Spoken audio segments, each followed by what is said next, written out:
Conselho Nacional do Ministério Público recebe hoje um convidado muito especial. Nós vamos falar hoje com o Procurador de Justiça do Ministério Público de São Paulo. Ele que é professor e fundador da Escola de Altos Estudos de Ciências Criminais e que também é presidente do primeiro Congresso Mundial do Ministério Público, que contou com a presença de muitas instituições e 52 países envolvidos. Uma grande realização.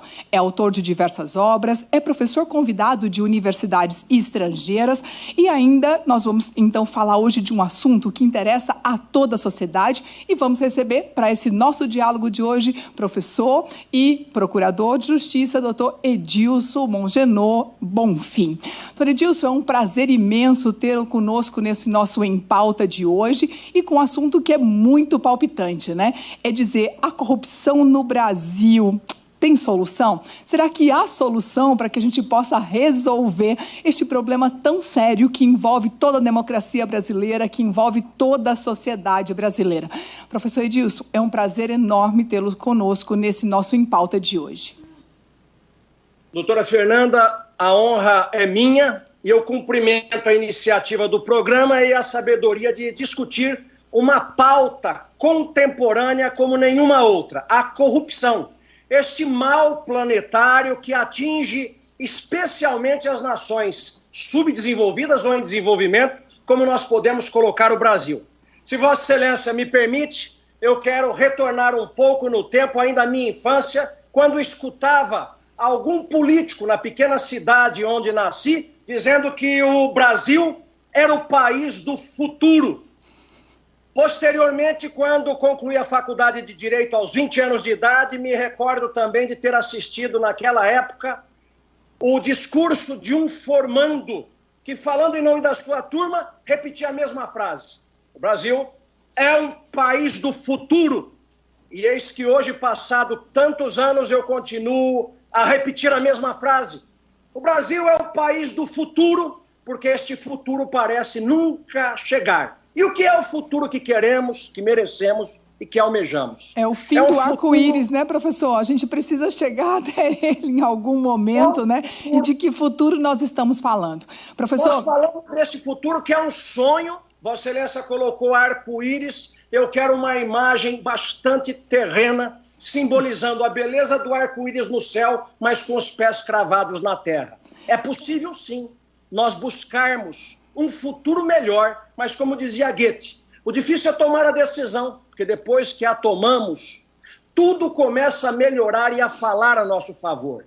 Qualquer que seja a decisão, para recitarmos Descartes, se estivermos perdidos no meio da floresta em busca de uma cidadela encantada e não sabemos que direção seguir, nós precisamos tomar uma direção. Encontraremos a cidadela encantada? Não sabemos, mas não ficaremos mais perdidos no meio da floresta. Quero com isto fazer um breve registro. Esta cidadela encantada, desde logo é preciso que se diga, não há uma só nação no mundo onde não haja corrupção. O problema é que existem níveis toleráveis para uma doença social e níveis intoleráveis. Há corrupção no Japão, na Escandinávia, na Suécia e muitos outros países. São níveis toleráveis. Há corrupção em níveis intoleráveis e, dentre estes, um dos campeões mundiais da corrupção é o Brasil. Professor Edilson, é certo que a corrupção, ela mata, né? A corrupção não é só uma questão que atinge a gestão pública ou o gestor público, mas atinge a sociedade porque os recursos são aplicados de forma equivocada, eu digo, são desviados e não são aplicados, portanto, falta saúde, falta educação, falta segurança pública, e por todas essas razões, a sociedade vem pagando um preço alto por tudo isso. Eu acho que o senhor faz registros importantes, né? E aqui nós vamos lembrar de Alice no País das Maravilhas, né? Não adianta perguntar ao gato qual é o caminho a seguir se nós não escolhemos ainda qual é o nosso objetivo final. O que a gente precisa, na verdade, é tomar a decisão e saber que desta decisão inúmeras consequências irão acontecer. E aqui, professor, eu gostaria de deixar, então, alguns questionamentos sobre exatamente esses caminhos. Se há possibilidade de solucionar, então, essa crise, essa doença que atinge toda a nossa sociedade brasileira, que é efetivamente a corrupção. Claro que nós precisamos de estratégia, estratégias, nós precisamos de política pública, nós precisamos de lei, nós precisamos de atores sociais, precisamos de gestores públicos, e é isso que nós queríamos ouvir na sua sabedoria, na sua experiência, que já discutiu tantos casos importantes para o nosso país, né? Quais seriam as ideias, né, para a escolha desse caminho? Então, a palavra é sua, professor, e conduz aí o nosso Em Pauta de hoje, que, na verdade, tem convidados de todo o mundo jurídico que nos acompanham, não só membros do Ministério Público, mas a advocacia, Defensoria Pública, estudantes de direito e todos aqueles que atuam no mundo jurídico hoje. Então, a palavra é sua, professor. Eu vou pegar, doutora Fernanda, a conselheira Fernanda, um marco temporal, ano 2000, que é a dobrada do século. Provavelmente em 1999, enquanto ainda era vivo o ministro Evandro Lins e Silva, que foi do Supremo, membro número 1 da Academia de Letras, exemplar advogado criminalista, entre muitos dos encontros que tive com ele, ele me dizia: Edilson, e a frase me marcou porque ele, buscando as expressões do passado, tendo nascido no Piauí e crescido existencialmente, profissionalmente no Rio de Janeiro, dizia: ao corrupto nós devemos colocá-lo como um menino arteiro na escola em uma cafua. A cafua era aquilo que no passado se colocava, uma salazinha, uma pequena prisão de garotos e adolescentes. Mas ele falava isso naquela generosidade, naquela elegância e simpatia que o caracterizava. O registro que eu faço é porque a época que o ministro Evandro foi criado, nós tínhamos e sempre tivemos uma grande distância de gerações. O problema do passado não era a corrupção. O Brasil lutava contra uma instituição que estava permeando o combate à criminalidade, porque ela própria era um crime e era a tortura. Esta foi uma das lutas da OAB da época, esta foi uma das lutas de todos os humanistas do Brasil e do mundo. Mas a tortura hoje, a não ser alguém com muita má fé, dirá que ela não diminuiu. A tortura diminuiu, a Constituição é outra, o mundo evoluiu, a sociedade progrediu, se conscientizou, surgiram formas de responsabilizar torturadores, não acabou, mas diminuiu e muito.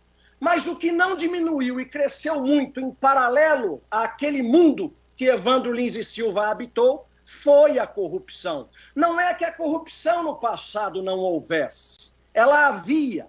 Mas os homens viviam em uma outra época que não é esta que hoje nós vivemos. Era a época das grandes lutas ideológicas, dos valores imateriais. Hoje nós vivemos no chamado hedonismo, numa sociedade permissivista, relativista, onde pode se sentar à mesma mesa o corrupto e o homem de bem, e um sorrir para o outro como se houvesse uma cumplicidade under the table, escondida. Nós passamos, em nome dos direitos fundamentais, a cometer um grave erro, não distinguir e reprovar dura e socialmente os corruptos, dando a todos quase que o mesmo tratamento. Ora, se o corrupto não recebe uma reprovação social dura, se ele não paga com a pena de prisão duramente, e se ele consegue os benefícios da corrupção, que é o dinheiro, é a velha pergunta que fazia um político venezuelano na metade do século passado. A corrupção na Venezuela, que não prendia ninguém e que enchia os bolsos do corrupto e que se sentava à mesma mesa o virtuoso e o pecador, fazia tudo ser a mesma coisa e dizia a ele: o venezuelano é corrupto porque não tem nenhuma razão para ser honesto. Todos nós vivemos da nossa empatia com o próximo, da necessidade do respeito mútuo. Numa sociedade em que nós assistimos hoje um político ser condenado por corrupção, cumprir uma pena, e no dia seguinte nós almejamos algum cargo público e vamos fazer um beijamão na mão deste político, é evidente que nós estamos entregando mais do que uma simpatia, nós estamos entregando uma subserviência. Nenhuma sociedade desenvolvida no mundo abriu mão de um predicado. Primeiro, lidar pela transparência e diminuir a discricionariedade na gestão da coisa pública para minorar os níveis de corrupção. Ou seja, é uma das formas de impedirmos que a corrupção ocorra. Na outra ponta, uma repressão dura, sincera, pesada, para dizer: aqui tem comando, aqui tem governo, aqui tem Estado. Aqui a sociedade não aceita. Mas no meio disto tudo, já que o Estado é a sociedade politicamente organizada, eu pergunto, qual a sociedade que nós vivemos? Se estamos imersos em um caldo de cultura, onde tudo é relativo, nada é absoluto, os valores estão esgarçados, nós trabalharemos naquela perspectiva de punir o corrupto, já com uma longa fila de novos corruptos em perspectiva. Portanto, a abordagem da corrupção, a ser feita de modo sério, sistemático, ela é uma abordagem interdisciplinar. O fenômeno jurídico penal da corrupção é apenas uma consequência. Há de ser convidado o filósofo para explicar que o hedonismo contemporâneo, isto que Gilles Lipovetsky chama de império do efêmero, isto que o sociólogo fala da sociedade líquida, Bauman, isto que nós dizemos que tudo está passando muito rápido e nós não seguramos os valores na mão, ele precisa ser trazido ao debate. O sociólogo precisa mostrar que a corrupção, que o homem imita os seus iguais, se aquele teve um lucro e não foi devidamente punido por isso, e que a sociedade não o reprovou devidamente nos ambientes públicos, em todos os lugares, pode ser que o crime compense. E o sociólogo pode dar o seu testemunho. Da mesma forma, nós temos que ter rudimentos de psicologia ou convocarmos um psicólogo e um psiquiatra para que cada um ajude a explicar, tal como um criminólogo, o porquê o homem é levado a este especial tipo de crime. Ele não estupra, ele não trafica, ele não rouba a mão armada, mas ele se corrompe. Ele foi corrupto a vida inteira? Não. Muita gente se equivoca imaginando que a criança já nasce com o distintivo da corrupção. Ela sequer tem os seus valores ainda internalizados. O corrupto se faz corrupto. É o que a criminologia diz ser o criminoso situacionista. Quer conhecer o homem? Se dê o poder a ele. Ele tem uma caneta na mão, ele tem a chave do cofre, ele tem o poder de decisão. Isto pode ser feito de uma forma não transparente e esta decisão estando nas mãos dele, facilmente este homem é corrompível por uma conta simbólica. É a chamada teoria econômica do crime. Qual a chance que terei em ser descoberto nisso? Dizem as estatísticas. Mínima, mínima, mínima. Depois de descoberto, qual a chance de ser condenado? Muito mínima. Depois de condenado, qual a chance de cumprir a pena? Bastante mínima. E depois de começar a cumprir a pena, se houverem recursos e esses recursos subirem a superiores instâncias, qual a chance de ser anulado o processo? Máxima. Se nós observarmos, existe uma verdadeira cultura de nulificação de decisões judiciais no Brasil por um excesso de apego à forma, porque forma é como o princípio da dignidade humana. Embora esteja escrito ali, nós damos sempre um teor subjetivo para aquela interpretação. E quem só fala em nulidade, só discute, só ensina nulidade, passa a enxergar nulidade em todos os caminhos.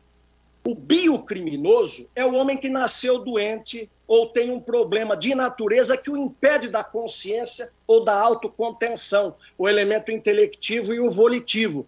Deste nós não tratamos, ele seria inimputável e nem chegaria a um alto cargo público ou a cargo algum que lhe trouxesse a possibilidade da corrupção. O que nós temos é o sócio biocriminoso. Pode haver lá um certo pendor natural para alguma artimanha, mas existe a sociedade colaborando, algumas vezes até aplaudindo e outras vezes o próprio corrupto blasonando com orgulho, como eu vi há dia desses, um candidato num outro estado contando vantagens, porque já houvera sido prefeito no passado, vinha para uma nova eleição e fazia um paralelo entre duas coisas muito mal vistas em público, mas que ele tinha orgulho de dizer: votem em mim, que roubei menos do que o outro.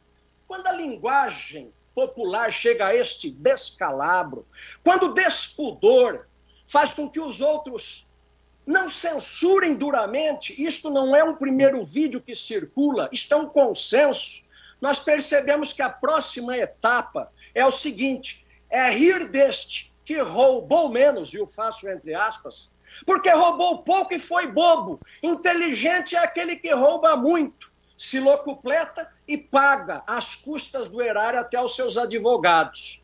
Ora, esta conta não é difícil com que nós compreendamos como se acontece. O corrupto não é um matador pistoleiro, mas ele mata com o golpe de caneta, que, como Vossa Excelência bem colocou, não é do ato direto da corrupção que ocorrem os crimes, mas eles se protraem, se verberam indiretamente pela falta de adequadas estradas, pela falta de assistência médica, pela falta de educação, pela falta de tudo quanto o Estado pode ajudar, se não a prover, a incrementar. Neste sentido, o homem de bem que chega ao status de um poder decisional, que tem a condição de ser corrupto, porque aquela história precisa ter a condição de sê-lo, e esta condição é dada pela sociedade na medida em que se coloca alguém com o poder de decidir, com o poder de gestor. Este homem que esteja nesta condição, ele é, em termos normais, uma pessoa normal. Dali ele encontrou a oportunidade, foi seduzido pelo cargo, pelo assédio, empresários corruptos e lentamente, tal como o dia dá lugar à noite, ele vai escurecendo o seu temperamento e vai entrando naquela floresta negra, longe do arco-íris, que é permissiva porque os valores estão todos confundidos. Neste momento, ele abandona eventual ser que foi, que o colocou por eleição ou por concurso público naquele cargo. E lentamente ele vai passando daquele virtuoso que outrora fora para o outro extremo, que é o delinquente que nasce. Agora já temos um outro homem.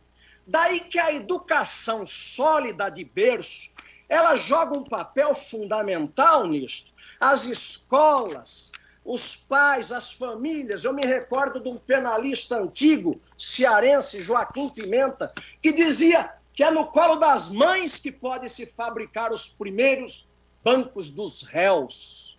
Mães, pais, famílias que não sabem passar valores, que terceirizam a total educação para a escola, que por sua vez diz que os professores são mal pagos e terceirizam para a vida em sociedade, que por sua vez é composta de indivíduos heterogêneos, comandados quantas vezes pelos mais espertos e com pouco escrúpulos. E neste sentido temos o caldo de cultura apto a fazer não somente existir, mas a crescer o fenômeno da corrupção. Por isso é um fenômeno a ser abordado interdisciplinariamente. Professor, e nesse contexto, aproveitando para o senhor respirar um pouquinho aqui, porque está todo mundo apaixonado por suas palavras, né, e por sua eloquência, e a gente já sabia que isso seria dessa maneira, então parabéns. Mas, professor, acho que é importante compreender que essa discricionalidade que o gestor público ele tem na atuação ou na condução da coisa pública é exatamente para que ele possa ter liberdade de fazer as melhores escolhas e efetivar aquilo que ele se comprometeu durante o processo eleitoral. O fato que o senhor descreve muito bem, né? Ele sai de uma característica que é a forma como ele nasceu, ele entra num caminho escuro, num caminho que vai mudando, vamos imaginar assim, o colorido e acaba na escuridão. O que acontece, eu acho que muitas vezes, é que dentro dessa liberdade que a gestão pública tem que ter, e efetivamente tem que ter, o que falta é o controle. O que falta é efetivamente esse olho da sociedade buscando, então, a clarividência, a transparência na atuação da gestão pública. E esse é um ponto que muito preocupa, porque o senhor coloca assim, olha, ele sai de uma educação familiar, que é levado para a educação da escola, que também não cumpre seu papel e é levado para a vida em sociedade. Então, essa sociedade tem um papel duplo hoje. Hoje, essa sociedade ela vai educar, mas essa sociedade também é responsável pelo controle na atuação dos gestores públicos, o que muitas vezes não acontece, porque ela educa mal e ela também não tem a postura de controle, ela também não tem a responsabilidade de controle, né? Outro dia eu escutei lembrei de um filósofo que dizia o seguinte, né? O brasileiro ele tem uma certa infantilidade na sua postura, porque ele não se apropria da sua responsabilidade, ele joga para o outro a responsabilidade, o dever de fazer, né? Então, se essa sociedade ela tem o papel de controlar, de fiscalizar e manter a clarividência, a transparência na gestão pública, quando ela não realiza, o gestor caminha livre. Então, há uma distorção dupla no educar esse indivíduo e no controlar esse indivíduo quando o escolhe para representar nesses cargos públicos. Então, acho que há uma dupla responsabilidade social e que efetivamente não acontece e que contribui para que a corrupção aconteça ou que se efetive nos diversos órgãos públicos em toda a realidade do país. Eu vejo assim e creio que a senhora tem elucidado e complementado com muito proficiência o quanto nós dizemos. As visões se somam, se acrescem e permite uma reflexão mais ampla. No ano de 2000, quando da organização do nosso Congresso Mundial do Ministério Público, andando e fazendo palestra em muitos países, eu estive com o então Procurador-Geral da República do México, na Cidade do México, Jorge Madrazo. Veja como é a vida. Hoje eu vejo que ele é um radialista nos Estados Unidos, ou trabalha como um grande radialista nos Estados Unidos. Era o Procurador-Geral do Ministério Público do México. Ele me dizia, aqui, em áreas sensíveis, nós adotamos medidas duras. Por exemplo, na promotoria de combate ao crime organizado. Como você sabe, dizia ele para mim, nós temos aqui uma área muito sensível em razão do tráfico de drogas. Nós temos aqui uma área extremamente poderosa, organizações criminosas que assediam as autoridades. O que o Ministério Público do México fez naquela época, não sei se permanece. Todo membro do Ministério Público que fosse trabalhar no que hoje nós chamamos de GAECO aqui, destes órgãos ministeriais que se dedicam ao combate das organizações criminosas, o membro do Ministério Público era obrigado a se submeter a um detetor de mentira para se dizer que ele não era cooptado. Eu fico pensando até quando nós nos sujeitaremos a usarmos o discurso vazio do princípio da dignidade humana a favor simplesmente do delinquente, não pensando no órgão coletivo. Quando houve nos Estados Unidos o ataque às Torres Gêmeas, imediatamente se instalou um protocolo a partir dos Estados Unidos que foi mundialmente adotado. Para se impedir o terrorismo, todos nós passamos a ser obrigados a passar pelo detector de metais, o raio-x, nos aeroportos. Até então não havia. Aquele detector de metais que impedia a explosão de uma aeronave ou impedia o uso terrorista da aeronave é o detetor de mentira contemporâneo. Por que não adotarmos todo aquele que se voluntaria para um cargo público a aceitação de se submeter a um detetor de mentira, inclusive de tempos em tempos, porque há patrimônios que crescem e que depois se tenta justificar apenas contabilmente. Quem não tem receio da verdade vai se submeter exatamente a isso. Ninguém quer saber se há adultério no casamento, assuntos particulares. Ninguém quer saber se toma vinho mais ou menos caro. A gente só quer saber se aquele patrimônio está sendo conquistado à custa do ilícito e do nosso sacrifício. Vossa Excelência, que é uma mulher experiente, não é à toa, uma profissional talentosa, não é à toa que está aí, saberá o quanto eu digo. E, na verdade, quanto professor... dói o choro de uma criança com fome. Quanto dói o quão eloquente é o choro de uma criança com fome. Não obstante, há políticos desavergonhados, há gestores que vão nos lugares mais pobres, levam os votos, levam o dinheiro da população, que permanece com esta e mais fome, e continuam sorrindo no dia seguinte, gastando dinheiro que é nosso. Se não nos indignarmos com isso, se continuarmos fazendo beijamão, sorrindo e aplaudindo, como se o valoroso e o pecador tivessem o mesmo valor, vamos continuar reproduzindo tudo aquilo que tivemos até agora. A linguagem é da neurolinguística, é do mindset contemporâneo. Se continuarmos reproduzindo a conduta que tivemos até hoje, continuaremos merecendo o que até hoje recebemos. E não é isto que queremos. Com certeza, professor. Eu acho que sua colocação é muito feliz, né? A verdade é que esse controle daquele que fiscaliza, daquele que cobra, dos agentes públicos de uma forma geral, e a ideia do detector de mentiras, né, é formidável. Eu acho que o senhor foi muito feliz em dizer, vamos de tempos em tempos, porque a caminhada muda, né? Então, nessa caminhada é preciso ter um controle constante, um controle diário. E nesse ponto, eu acho que é importante notar, professor, é que o combate à corrupção, ele não pode ser feito com corrupção. É dizer que um crime não pode justificar um outro crime, que uma ilegalidade não pode ser utilizada para combater uma outra ilegalidade. Então, que o gestor público, de uma forma geral, para todos eles, para que o que atua e o que controla, todos eles devem ter a mesma regra de etidão, de correção, de ética e de retidão. Então, é importante perceber que essa responsabilidade no cuidado com a coisa pública é para toda a atuação do gestor público.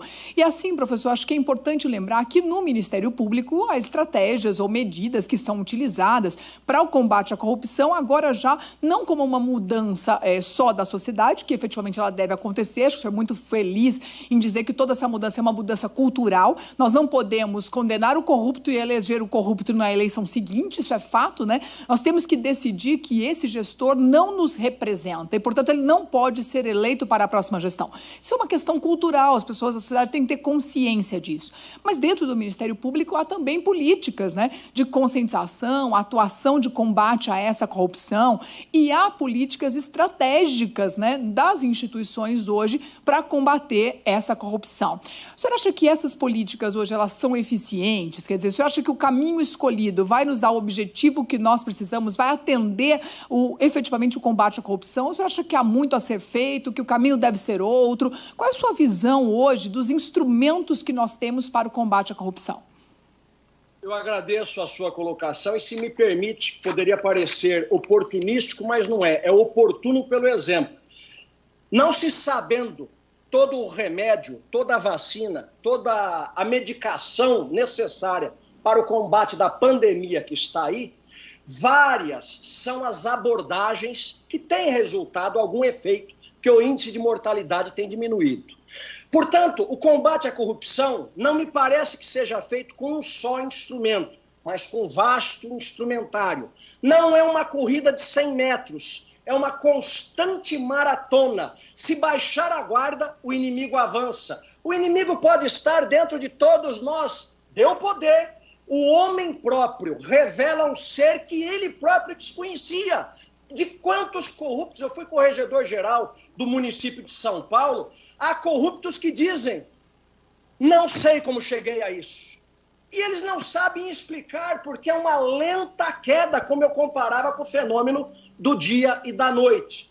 Então, isto significa dizer que este ataque nas bases para se evitar a corrupção, para que não ocorra o fenômeno ou uma mudança, uma regeneração ética que vem das famílias, que vem das escolas, uma quebra total de paradigmas de tudo quanto está aí é necessário, e do outro lado, os processos que impedem ou que dificultam a corrupção. Todos nós sabemos que os ladrões de veículo sempre fugiram daqueles carros de pobre, que estavam cheios de corrente amarrada na roda para dificultar o roubo ou o furto.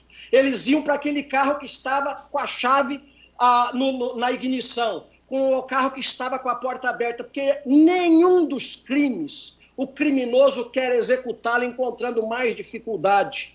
Ele só vai para o crime quanto mais fraca for a pena, porque a fraqueza atrai a ousadia e atrai a agressividade, e ele pratica aquilo que lhe é, portanto, mais lucrativo. Do outro lado, e no extremo oposto, eu não abro mão de uma punição firme, sincera, não a mera cafua que dizia no passado o mestre Evandro. É preciso, não precisa matar a pessoa, não é isso, mas precisa ser determinado e sincero, porque, como dizia no velho Nordeste, que eu tanto aprecio, uns entendem a voz da razão, outros o peso do bordão. Quando existe o medo, o receio de uma punição, é como dizia Bulhões Pedreira, em 1949, num congresso de criminologia, em Lima, no Peru. Em Santiago, melhor dizendo, os ricos, sim, quando corruptos, estes têm medo de prisão. Ora, não havia este rigor, este medo, e a coisa corria frouxa até um passado recente. Houve uma quebra de paradigma, que não necessito aqui citá-la, porque é de todos conhecida, que nós colocamos uma pauta em um novo Brasil, um novo momento. Teve gente tão ousada que, enquanto preso, ainda comandava da sua cela a mesma corrupção que o levara, que o tivera ensejado a sua prisão.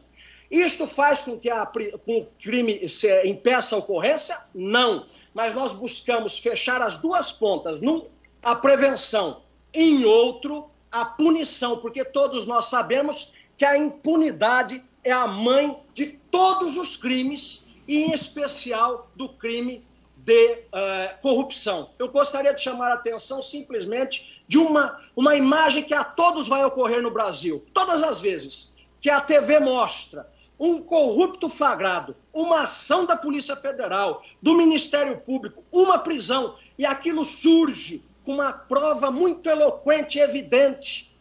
A reação natural de um inocente seria firmemente bradar por sua inocência, porque sai aquela voz gutural de quem, sendo acusado injustamente e vivendo na democracia, dirá: disto não me acusarão. Mas esta voz não sai. Existe um abalo sísmico na personalidade do indivíduo. Ele se ensimesma, ele fica boquiaberto, ele dá escusas, até que chega um momento que ele diz que se manifestará depois. A família lhe dá albergue, um ou outro amigo lhe acolhe, mas vai passando o tempo, ele faz um tratamento médico, toma calmante, conversa com os melhores advogados, depois ele faz um media training, aprende a lidar com a mídia, daqui a pouco ele começa a falar grosso, como se fosse inocente, quase ao ponto de pedir ao Estado uma indenização por uma acusação injusta. É hora do judiciário voltar os olhares àquela prova que foi produzida no início de tudo, atentar com a psicologia judiciária penal qual é a reação, o comportamento, a condução do homem desde o início da investigação. Nós criamos uma crença absolutamente equivocada, como que somente aquilo que nasce em juízo tem valia, como o gato que nasce dentro do forno fosse pão. Ora, quanto ministro, se me permite, e para ser elegante direi, em qualquer país do mundo, não sabe inquirir, não sabe avaliar uma prova, porque sequer foi juiz, ou sequer interrogou, ou sequer produziu uma prova. Quanto de verdade surge, não é na primeira instância, que depois é tudo desprezado. Eu sou um respeitador do Estado democrático de direito. Eu não me encontro num dos extremos da estratografia social, moral social, que é dos homens santos. Não tenha pretensão. No outro lado é o outro oposto, os delinquentes confessos. Eu me situo do homem mediano, daquele que trabalha, paga os seus impostos e luta diuturnamente para reafirmar o valor das virtudes. Significa dizer, eu não quero uma pena maior do que mereça o criminoso, mas eu devo reconhecer que do jeito que está, não pode permanecer. E nós temos que trabalhar, então, desde algo muito sério das bases, para impedir uma deformação de caráter que nasce na infância, até depois o péssimo exemplo da impunidade. Se em qualquer das duas pontas nós fraquejarmos, continuaremos reproduzindo um modelo.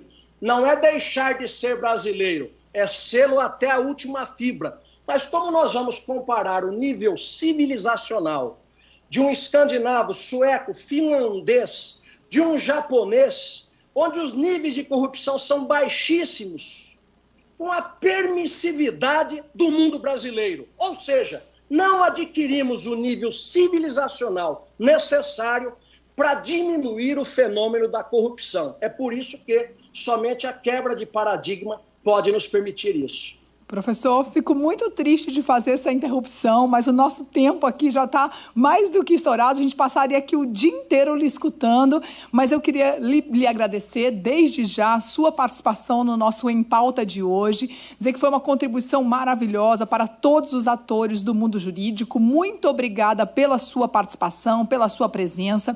E no nosso Em Pauta de hoje nós recebemos, então, o Procurador de Justiça do Ministério Público de São Paulo, Dr. Edilson Mongenor Bonfim, que trouxe para todos nós uma discussão sobre o combate ou a solução para o combate à corrupção no país. Nós estamos falando do professor e fundador da Escola de Altos Estudos em Ciências Criminais, aquele que foi presidente do primeiro Congresso Mundial do Ministério Público Brasileiro, que envolveu 52 países nesse debate. Falamos do doutor pela Universidade Complutense de Madrid, falamos ainda de autor de várias obras, professor convidado de várias universidades estrangeiras. Professor Edilson, eu queria só lhe pedir, assim, em um minuto, que o senhor desse uma última palavra para aqueles que nos acompanham, porque nós não poderíamos perder a sua despedida, mas desde já fica o meu muito obrigada pela sua participação.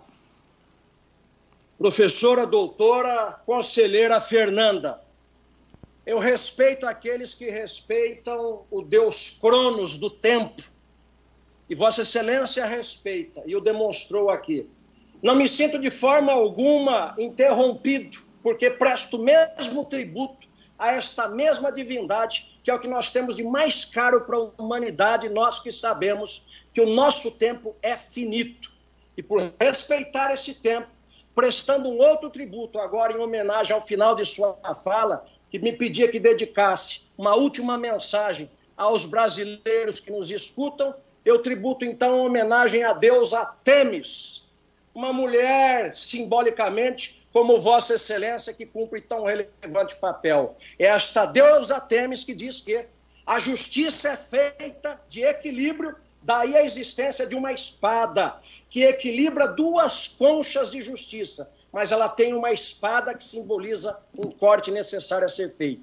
Este corte é a quebra do paradigma que nós precisamos fazer no Brasil de hoje e firmemente. A minha última palavra é uma frase: se continuarmos fazendo tudo que até hoje fizemos em todos os setores da administração pública e na sociedade, continuaremos sendo um campeão mundial da corrupção. Mas se quisermos mudar o que já diagnosticamos e entendemos, é a partir de hoje que o faremos. Então poderemos dizer no futuro que o nosso Brasil chegou onde precisava chegar.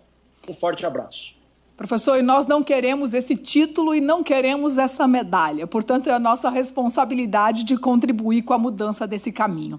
Mais uma vez, professor Edilson, muito obrigada pela sua contribuição. E o nosso Em Pauta de hoje trata, então, das soluções para o combate à corrupção no país. Lembrando que o nosso programa ele acontece todas as quintas-feiras, a partir das 10 horas da manhã, em curtas edições, pelo canal do YouTube do Conselho Nacional do Ministério Público. Debatemos sempre temas importantes que interessam a toda a sociedade jurídica e todos estão convidados a nos acompanhar. Até a nossa próxima semana. Muito obrigada e até mais.